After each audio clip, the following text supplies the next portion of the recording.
Hello, everyone, and welcome to Full Range Fitness with Kelly Range, where I help you clear the clutter, take charge, and jumpstart your journey to awesome.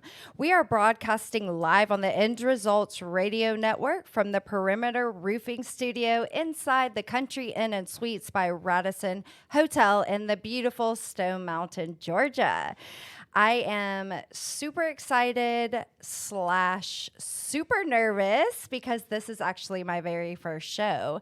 And I want this show to be an intro.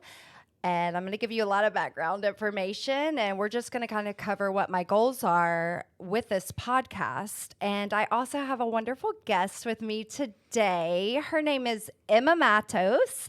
She is my business partner at the studio. And so before we kind of get into it, I would love for you, Emma, to introduce yourself and tell us a little bit about who you are. All right. Okay. Well, thank you so much for having me. This is so much fun.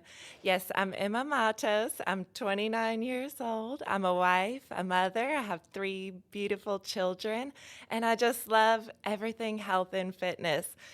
Just recently became your business partner, so part owner of Studio 4 Fitness, which is just a dream come true. And yeah, that's just a little about me. It's so cool because I think your story is a bit like mine, but did you ever think you would be the owner of a business? No, not at all. It was always a dream of mine. Mm-hmm. I actually just had a dream to become an instructor, and that fell out of reach for so many years.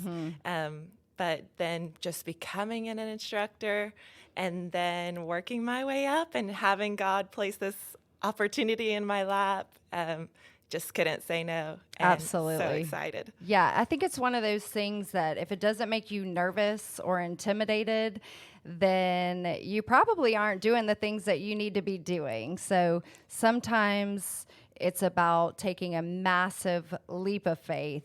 Oh my goodness. Yeah. A massive leap of faith. Yeah, Yes. I love that too. And balancing the career with the mom side, because I'm a mom as well. I've got 4 children of my own, and it gets busy and it gets challenging to balance the two. So how do you feel you're doing so far? So far, so good, I think. The thing I love the most is that I can bring all my children to the gym with me. So we're there in the morning, we come home, we homeschool, we do just anything. And then maybe we go back in the evening, maybe we don't. But I do think that overall, I've been so much happier just living in what I feel is my purpose. And then the whole family's just happier. Absolutely. So and it's good. true. If mama ain't happy, ain't nobody happy. That's true. And I mean, what a great example to set for your kids, just setting them up for a lifetime of health and wellness. And they get to be a part of that. So that's what I love the most. Yeah, that's awesome. They're seeing you live out what you're talking about at school or when you're homeschooling them. They're coming to the gym. They're seeing you do the work, probably practicing and doing things at home. They're seeing you cook healthy dinners. You are leading a nutrition challenge that we just started at our studio. And that's just, I think, priceless. Passing that wellness journey down to your kids, having them see you live that lifestyle, and then also being a mom, but also being a businesswoman. Yes, and that's all new to me, but it's been really good. So much to learn, but it's been great. Yeah, there's a lot of learning. Yes, adding businesswoman into my title has been crazy and unexpected. It's kind of like the first time when you have kids and I called the doctor and I'm like, I need to make an appointment for my son. I have a child. It feels the same with the business though, doesn't it? Yeah. Oh yes. And it just opens so many aspects because I'm passionate about health, fitness, nutrition. And then I'm like, oh my goodness, we have bills to pay. Yeah. So how are we going to make this happen? Right. Yeah. That's a whole other ball game. And, you know, even for me, just talking about going out and becoming a studio owner, coming from a place where I was a stay-at-home mom and I have a college degree and I have a lot of certifications, but really taking on that headship, that ownership, it's something when you open a small business that you usually do it because you're super passionate and excited about something, and it's not necessarily running a business. Exactly. Yeah, so it's a fine line between just living out your passion, but also doing the necessary things that you have to do to keep the business up and running. Challenges. But I will say that the business challenge is so exciting. It has awakened something inside of me. Yes. Well, I am thankful for that because I'm 5 years in and that part of me died a long time ago. Check in with me in 5 years.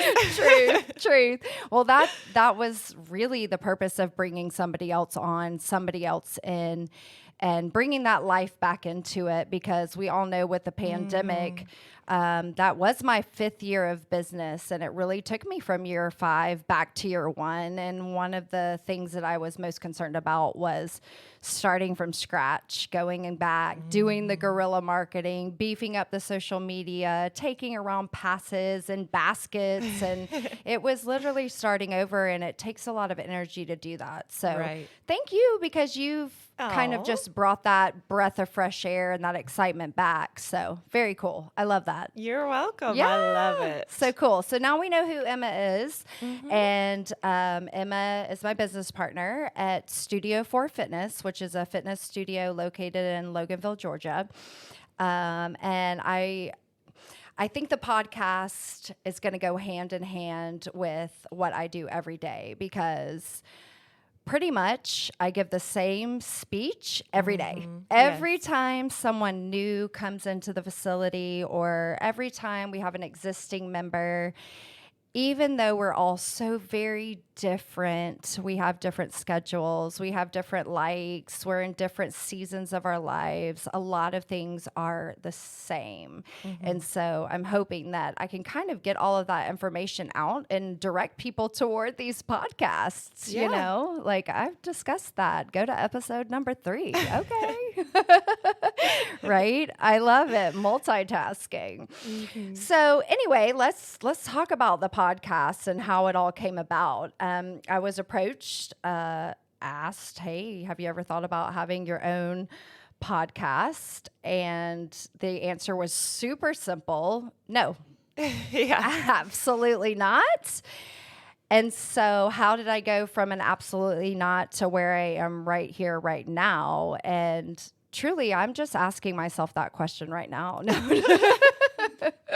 All right. No, okay, I've thought about it. But, you know, it was one of those things that sometimes your initial reaction is kind of a knee-jerk reaction, and you think of all the reasons why you shouldn't do something instead of the 1 or 2 reasons of why you should. Right. So that's where we are, because the 1 or 2 reasons why I should be doing it completely outweighed all of the reasons why I shouldn't. So taking that opportunity and living that out right now. So anyway, I own the fitness studio.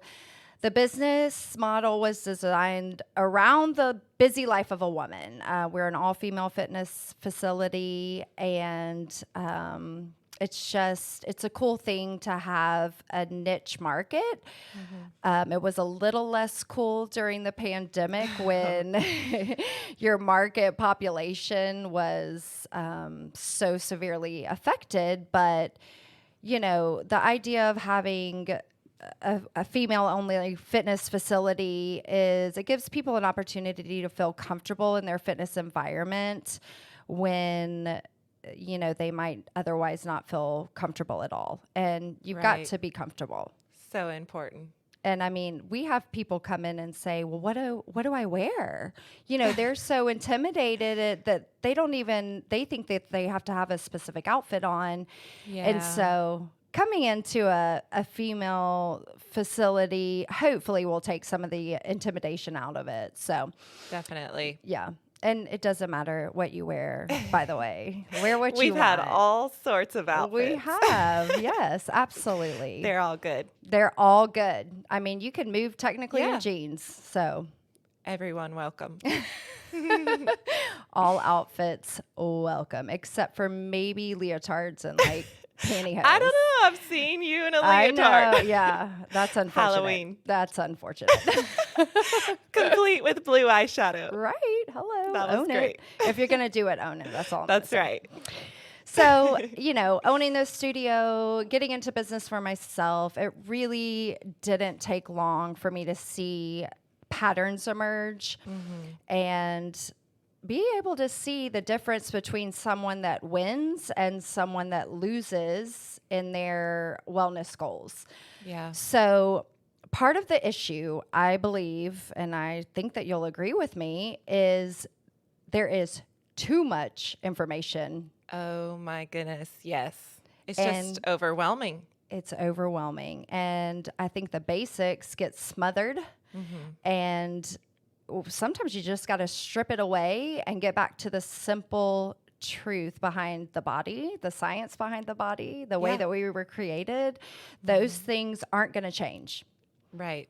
You can put a spin on it, but it's still not going to change the way that your body works. So a couple of things I wanted to define for us is what even is the definition of health? Because when I started thinking about it, I realized I couldn't really pinpoint exactly what that meant. Yeah. I know what it means to me, but if I was trying to write it out, what would that mean? So I looked it up in the dictionary because why not? Strip it way back. That's right. Yeah. So the definition of health, possessing or enjoying good health or a sound and vigorous mentality, a healthy body, a healthy mind. Yeah. So love that. I even love the definition of wellness more because you hear health, you hear wellness. And here's the definition of wellness. It's pretty much putting health into action. The quality or state of being healthy in body and mind, especially as the result of deliberate effort. I love that. Number 2, an approach to healthcare that emphasizes preventing illness and prolonging life as opposed to emphasizing treating diseases. Nice. Wow. Right? How important is that to kind of flip the narrative versus talking about being on the reactive side of things, being on the proactive Right. side of things? And we're going to talk to Emma a little bit more about the nutrition side. And just really quick, you're so good at healthy eating. Oh, Give thank me you. a little bit of background of how that became so important to you and Okay. how that's really become such a lifestyle for you. Okay. All right. Well, growing up, I was so confused on what is healthy and what is not healthy. And I was so focused on reaching my goal weight and looking a certain way that I got sucked into a lot of fad diets, calorie counting, and stuff like that. And I really just wasn't healthy and I didn't feel good. And so I continued with that lifestyle for a couple of years, and I found a book that was called Preventing and Treating Cancer for Life by Wow. some doctor. And I picked it up and I read it, and it was all about nutrition and healthy eating. And I never thought about nutrition as a way of preventing disease or fueling your body. And so when I thought calories were the enemy, now I was seeing them in a new light as these are my friends. Right. And they can promote health and not only promote health, but when you're eating healthily, you're just going to maintain a healthy weight for your body Right. naturally. Right. And so that book was game changer for me. It just changed how I viewed food. And then from there, I read pretty much any nutrition book I could get my hands on. And I fell in love with food again. And I just realized that I could eat in abundance as long as I was eating the correct foods. So all about quality of food over quantity. And I felt like I had just been freed from this mental prison I had been trapped in. And now I love eating this way, and I love sharing it with women so they can live their best lives. Yeah, it's true because food is awesome. I mean, it really is. So good. And the natural state of food is actually really good and delicious, but we kind of get sucked into what's readily available or what's easy to grab on the shelves or the busy lifestyle. And, really all it takes to flip it on its head is making a plan. And just being a little bit more prepared than you were, last week. It can make such a huge difference. So I love that, developing a healthy mentality and a healthy mindset about food, what it's for, what it's not for. It's not a medication, and we use it as an outlet so many times. So it's fuel for our bodies and our machines, and something that we don't want to forget how important that is, because you're either going to promote your cellular health or you're going to take away from it. And that is every bite of food you put into your mouth. Exactly. Yeah. So there's something else for you to ponder over as if your life wasn't busy or stressful enough. There you go. So kind of stripping it back, what does it mean to actually be healthy? Well, it's super interesting. The view on health and what it means to be healthy is changing. In the past, health was viewed as being free of disease or illness. And then in 1948, it was changed when the World Health Organization defined it as a state of complete physical, mental, and social well-being, and not merely the absence of disease. And recently, health has been viewed as the ability to adapt to life's stressors. Wow. So we kind of have three things going on here. Number one, being free of disease or illness. And we know a healthy lifestyle is going to help keep us from those things. Of course, nothing is guaranteed, but it's going to help us. And number two, a state of physical, mental, and social well-being. Actually, my next podcast is going to touch on that a little bit more with one of my guests, Camille. But what does it mean to be healthy? That's more than just a weight, a number on the scale. And it's actually more than just the physicality behind it. We've got mental, social well-being, emotional well-being, spiritual well-being, so many things going on. And you can have one part down and just really be failing in all the other areas. It's so true. And that's what I love about our studio, because when you think of health in just the physical terms, I remember I used to go work out by myself, but I still had certain needs that weren't being met. And that was really the mental and social aspect. So just getting out of the house, having a little break from your children, socializing with other women who are there to support you and encourage you, and just having fun, that changes your entire health and well-being in and of itself. Right. The workout's bonus. Yeah, exactly. The physicality comes. That's the happy consequence of being active. But so much more goes along with it. And it doesn't have to be this 2-hour ordeal. It really can be an in and out 30-minute type of thing, but you're with people, you're with other people with common goals, common mindsets. And it's a game changer. You're right. Makes you a better wife, makes you a better mom, makes you a better human. Definitely. Yeah, for sure. So the third definition when it comes to health is the ability to adapt to life stressors. Wow. Yeah, capital wow, right? But I think for sure fitness is going to play a massive part in that, and good eating. So we'll talk about that a little bit more. But I think the fourth element is what society defines as health in relation to weight, nutritional intake, and fitness levels. And it's still being shaped and changed by health and wellness influencers with their perspective being shown through their social media. We could spend probably 15 shows talking about social media and the impact that has had. And we will. But it's, people look to social media a lot of times to find answers. And just because someone has a presence doesn't mean they're necessarily an expert. Right. And I'm not taking away from somebody that is doing something on social media, because what you're doing is great and you will influence somebody. But don't miss the fact that you got to do a little legwork on your own. Right. Yeah. You got to figure out what's going to work for you. And I think it's super important to focus on how you want to feel first. True. Right? Mm-hmm. Because like we've said, the scale's going to drop, the number is going to drop, but what does good health mean to you? How do you want to feel mentally, physically, emotionally? And then you got to have a goal to work towards that feeling.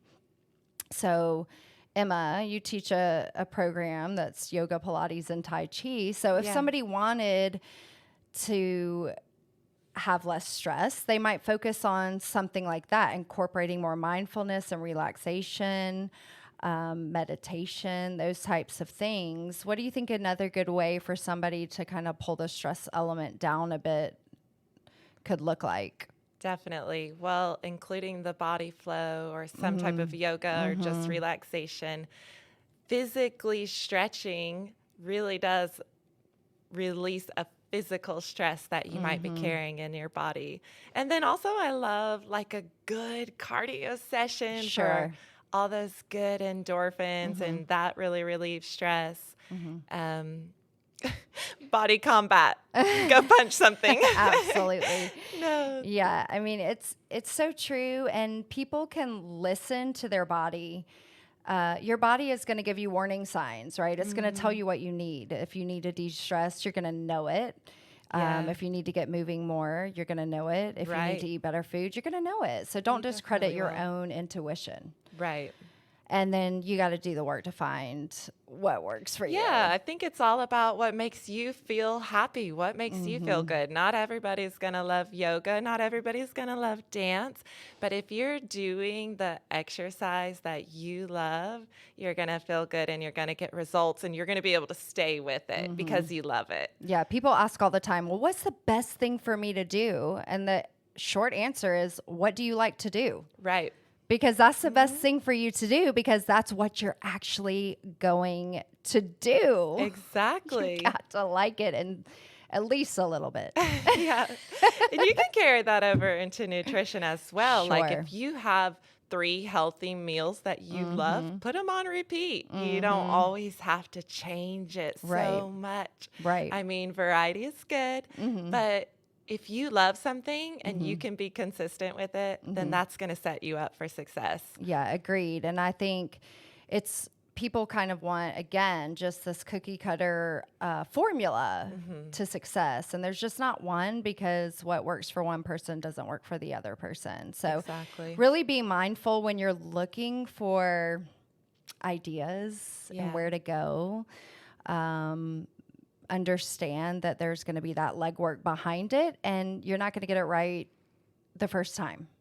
Right. Be willing to change and try other things too until you find what you love. Exactly. I think one of the biggest things is when people are searching on, certain platforms for answers, I know. the fad, the trend, the one person that's like posting their before and after, and there's a difference between a before and after and actually being healthy. Exactly. And so many diets out there, yes, they will help you lose weight, but they're not going to increase your health or longevity. I don't think the point of losing weight is to fit into a skinny casket. Right, exactly.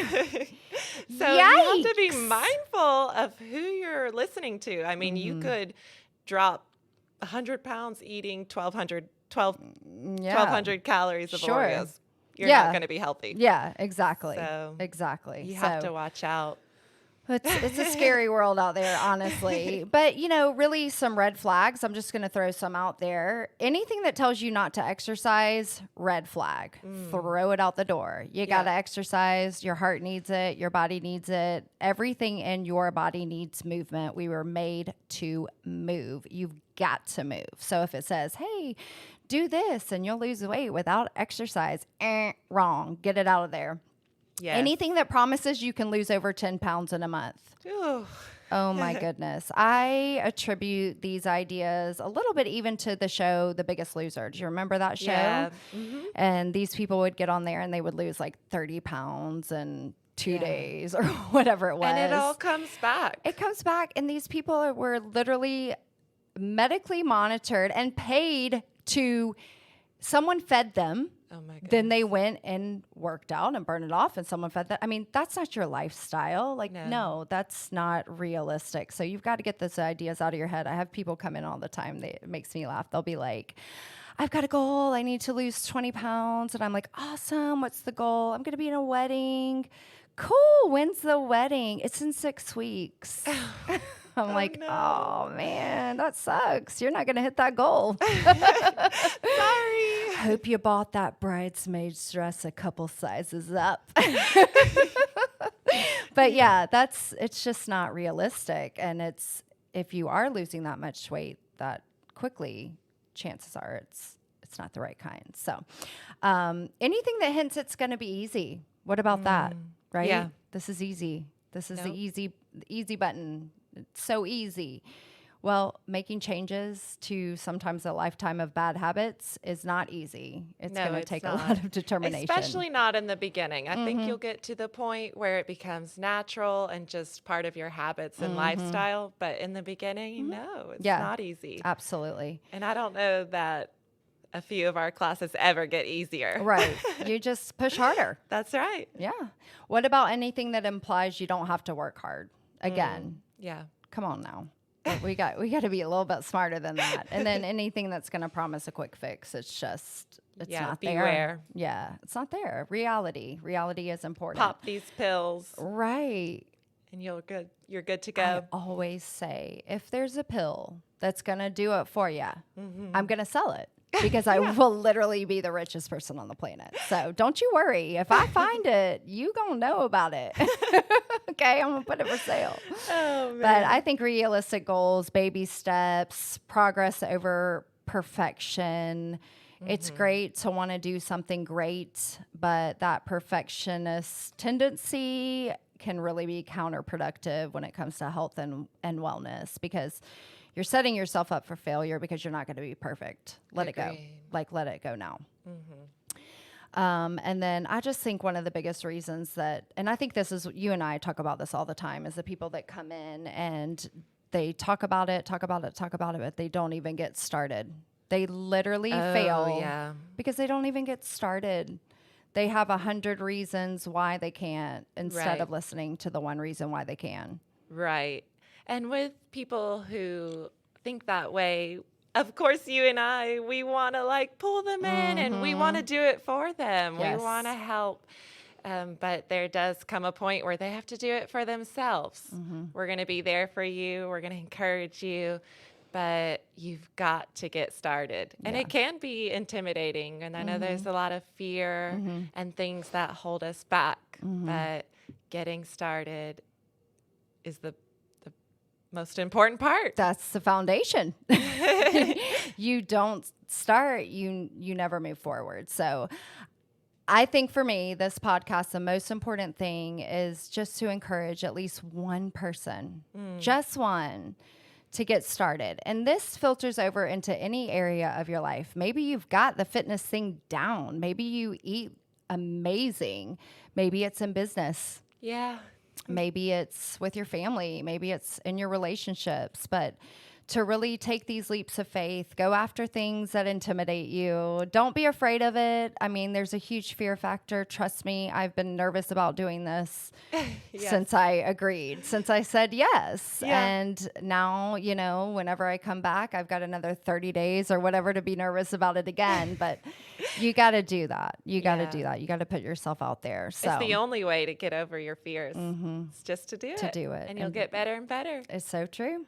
And there's no right and there's no wrong, of who you are. Be who you are. Do what you want to do. Set those goals and freaking smash them. Yeah. But you can't smash anything if you don't get started. No smashing.